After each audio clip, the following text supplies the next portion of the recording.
თბილისის საქალაქო სასამართლოს მოსამართლე ვალერიან ბუგიანიშვილმა პარტია მოქალაქეების ლიდერი ალეკო ელისაშვილი კვლავ პატიმრობაში დატოვა. ოპოზიციონერ პოლიტიკოს ტერორისტული აქტის ჩადენის მცდელობა ედება ბრალად. კერძოდ გამოძიების ვერსიით 29 ნოემბერს ელისაშვილმა თბილისის საქალაქო სასამართლოს კანცელარიის შენობის დაწვა სცადა. საქმე წინა სასამართლოს სხდომის ეტაპზეა. დღევანდელ პროცესზე მტკიცებულებების დასაშვებაზე იმსჯელეს, ასევე გადაისინჯა აღკვეთის ღონისძიების სახე პატიმრობა და ის ძალაში დარჩა. სახელმწიფო ბრალდება ელისაშვილის კვლავ პატიმრობაში დატოვებას ითხოვდა, ხოლო დაცვის მხარე დაკავებული პოლიტიკოსის მიმართ შეფარდებული აღკვეთის ღონისძიების გაუქმებას. სხდომაზე სიტყვის უფლებით ისარგებლა თავად ალეკო ელისაშვილმაც და თქვა, რომ დაკავების მომენტიდან მისი უფლებები ირღვევა. მან ასევე იკითხა, რატომ აუკრძალეს შვილებისა და ცოლის ნახვა. ელისაშვილის შეფასებით ეს სადიზმია და არა სამართლებრივად დასაბუთებული გადაწყვეტილება. აუდიო ჩანაწერი სოციალურ ქსელში ვრცელდება.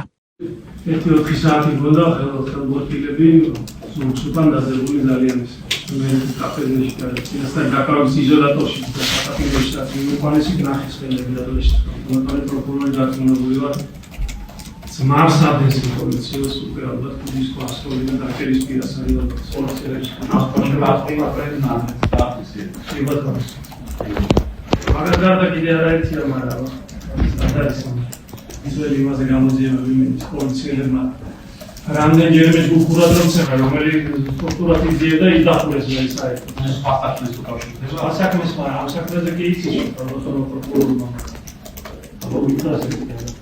ოპოზიციონერ პოლიტიკოს ტერორისტული აქტის მცდელობას ედავებიან. გამოძიების მტკიცებით მან სასამართლოს შენობის დაწვა სცადა და ამ მიზნით გასული წლის 29 ნოემბრის დილას შენობასთან მივიდა ცეცხლსასროლი იარაღით, საბრძოლო მასალით და ტერორისტული აქტის განხორციელებისათვის საჭირო ნივთებით შეიარაღებული. ასევე გამოძიების ვერსიით ჩაამტვრია შუშა, შევიდა შენობაში, მოასხა საწვავი, ცეცხლის წაკიდებაში კი ხელი მანდატურებმა შეუშალეს. პროკურატურის თანახმად ერთ-ერთი მანდატურის დანახვისთანავე ელისაშვილი მას თავს დაესხა და ცემა დაუწყო. ალეკო ელისაშვილი არ უარყოფს, რომ საქალაქო სასამართლოს კანცელარიის დაწვას გეკმავდა. ის ქმედებას აღიარებს, თუმცა უარყოფს მუხლის კვალიფიკაციას, ტერორიზმს. ელისაშვილი თავის ქმედებას პროტესტის გამოხატვის ერთ-ერთ ფორმას უწოდებს. მას 10-დან 15 წლამდე პატიმრობა ემუქრება.